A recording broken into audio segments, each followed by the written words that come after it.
এ পর্যায়ে আপনাদের সামনে গুরুত্বপূর্ণ নসিহত পেশ করবেন আমাদের মাদ্রাসার প্রাক্তন ছাত্র মোহাম্মদ সাইদ আহমদ। الحمد لله كفى وسلام على عباده الذين اصطفى أما بعد فأعوذ بالله من الشيطان الرجيم بسم الله الرحمن الرحيم يا أيها الذين آمنوا أنفسكم وأهليكم نارا صدق الله المولانا العظيم. وقال النبي صلى الله عليه وسلم كن عالما أو متعلما أو معينا أو محبا ولا تكن أنحى خامسا أو كما قال عليه الصلاة والسلام. صلى الله على سيدنا ومولانا محمد وعلى آله وأصحابه وسلم. اللهم صل على محمد وعلى آل محمد كما صليت على إبراهيم وعلى آل إبراهيم إنك حميد مجيد. اللهم بارك على محمد وعلى آل محمد كما باركت على إبراهيم وعلى آل إبراهيم إنك حميد مجيد. أما بعد মুক্তাফুল কওমি হাফিজিয়া মাদ্রাসার বার্ষিক স্থায়ী মহাসম্মেলনের চলমান অধিবেশনের সম্মানিত সভাপতি সাহেব এবং মজলিসে উপবিষ্ট দিনদরদি ইসলাম প্রিয় মুমিন ভাইয়েরা, আল্লাহ পাক রব্বুল আলামিনের দরবারে শুকরিয়া আদায় করি যে রব্বুল কারীম শীতের রাতে আমাদেরকে দ্বীনি মজলিসে আসার এবং বসার তৌফিক দান করেছেন। সেই রব্বুল কারীমের দরবারে শুকরিয়া আদায় করি আলহামদুলিল্লাহ। তো আমি যে তিলাওয়াত করতে আল্লাহ তাআলা বলেছেন ইয়া আইয়ুহাল্লাযীনা আমানু কু আনফুসাকুম ওয়া আহলিকুম নারা, হে ঈমানদাররা তোমরা নিজেরা জাহান্নামের আগুন থেকে বাঁচাও এবং তোমার আহাল পরিবার পরিজনকে জাহান্নামের আগুন থেকে বাঁচাও। এখন জাহান্নামের আগুন থেকে কি করে তোমরা বাঁচাবো? আমরা নিজেকে মুসলমান দাবি করি, এখন আরো কিছু মানুষ আছে যারা নিজেকে মুসলমান দাবি করে।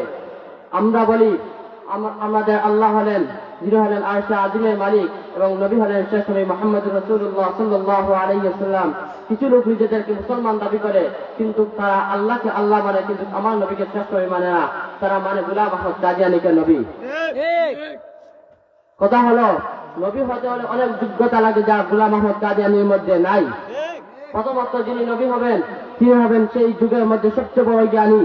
যিনি নবী হবেন তিনি হবেন সেই যুগের মধ্যে সবচেয়ে বেশি সুন্দর। যিনি নবী হবেন তার মধ্যে কোনো খুঁত থাকবে না। তো আমরা দেখা যায় গোলাম আহমদ কাদিয়ানী সে ছিল তার যুগের মধ্যে সুন্দর ছিল না, সে ছিল খাড়া, এরপরে তার ছিল খুঁত, একটা চোখ তার ছিল না। নবী করিম সাল্লাল্লাহু আলাইহি ওয়াসাল্লামের সুন্দর চেহারা কেমন ছিল? নবী করিম সাল্লাল্লাহু আলাইহি ওয়াসাল্লাম তার যুগের মধ্যে সবচেয়ে বেশি সুন্দর ছিলেন। নবী করিম সাল্লাল্লাহু আলাইহি ওয়াসাল্লামের সাহাবী নবী করিম সাল্লাল্লাহু আলাইহি ওয়াসাল্লামকে সৌন্দর্যকে বলেন, একদিন পূর্ণিমার রাতে আমি নবী করিম সাল্লাল্লাহু আলাইহি ওয়াসাল্লামের দিকে তাকাই আর পূর্ণিমার চাঁদের দিকে তাকাই, আমি দেখি পূর্ণিমার চাঁদের যে পাওয়ার এর চেয়ে বেশি চেহারায় জন্ম করে আমার নবী।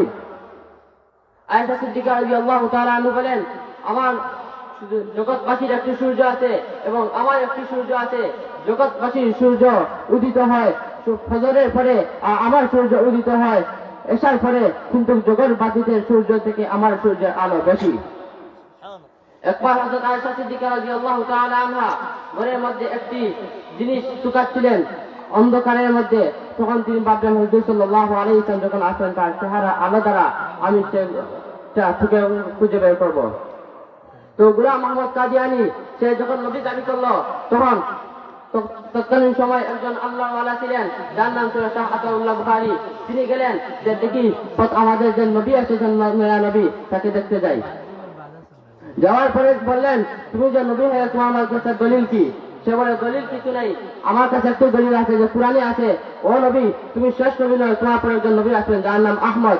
আর হযরত শাহ আতাউল্লাহ বুখারী বললেন যে এখানে তো সে কোরআনে সে আহমদ, তোমার নাম তো গোলাম আহমদ।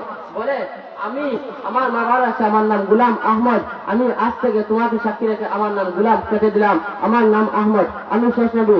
আতাউল্লাহ বুখারী বললেন তাহলে আমার মা বাবা আমার নাম রাখছে আতা উল্লাহ, আমি আজ থেকে আমার নাম আতা কাটলাম, আমার নাম আল্লাহ। আল্লাহ নবী বানান, আমি তোর মতো খানা রাখছে নবী বানাবো না। তো কথা হলো আকলি দলিল, যুক্তি দলিল সব রকম ভাবে কাদিয়ানী যে কাফের এটা বিশ্ববাসী জানে। নবী করিম সাল্লাল্লাহু আলাইহি ওয়াসাল্লাম হাদিসের মধ্যে বলেন আনা খাতামুন নবিয়্যিন লা নাবিয়্যা বাদি, আমি শেষ নবী, আমার পরে কোনো নবী আসবে না। নবী করিম সাল্লাল্লাহু আলাইহি ওয়াসাল্লাম হাদিসের মধ্যে বলেন আমার পরে যদি কেউ নবী হতো তাহলে উমর ইবনে খাত্তাব হতো। এর মানে বোঝা যায় নবী করিম সাল্লাল্লাহু আলাইহি ওয়াসাল্লাম পরে কোনো নবী আসবেন না। গোলাম আহমদ কাদিয়ানী যে নবী হয়ে দাবি করেছে, এর দ্বারা সে কোনো যুক্তি দেয়া সে যে নবী হয়েছে প্রমাণ করতে পারে নাই। সব কিছু জানার পর বিশ্ববাসী জানে গোলাম আহমদ কাদিয়ানী একটা কাফের। এরপরও বাংলাদেশের মধ্যে যুগ যুগ ধরে আমাদের আকাবিররা কাদিয়ানীদেরকে কাফের ঘোষণা করছে, রক্ত দিয়ে জীবন দিয়ে গেছেন, কিন্তু এখন পর্যন্ত গোলাম আহমদ কাদিয়ানীকে কাফের ঘোষণা করা হয় নাই। এটা কেমন দেশ হলো? আমরা দাবি করে আমাদেরকে মুসলমান, আমাদের দেশ আবার নাকি 90% মুসলমানের দেশ, আমরা এত কিছু করার পর গোলাম আহমদ কাদিয়ানীকে কাফের ঘোষণা করা হয় না। আমার আল্লাহ তাআলা বলেন তুমি নিজে জাহান্নামের আগুন থেকে বাঁচো এবং অন্যদেরকে বাঁচাও। এবার জাহান্নামের আগুন থেকে কিরকম ভাবে বাঁচবো? নবী করিম সাল্লাল্লাহু আলাইহি ওয়াসাল্লাম হাদিসের মধ্যে বলেন জাহান্নাম থেকে বাঁচার পথ হলো চারটা। হয়তো তুমি আলিম হও, কুন আলিমান আও মুতাআল্লিমান আও মুঈনান আও মুহিব্বান ওয়ালা তাকুন আনহা খামিসান। তুমি হয়তো আলিম হও, আলিম হলে নিজে জাহান্নামের আগুন থেকে বাঁচবে, অন্যকে জাহান্নামের আগুন থেকে বাঁচাতে পারবে। যদি আলিম হতে পারলে না, আলিমের ছাত্র পারলে না, আলিমের কথা মতো জীবন পরিচালনা করো সেটাও পারলে না, আলিমকে মহব্বত করো। মহব্বত করবে কিরকম ভাবে? মহব্বত সামনে থেকে করা যায়, দূর থেকে করা যায়।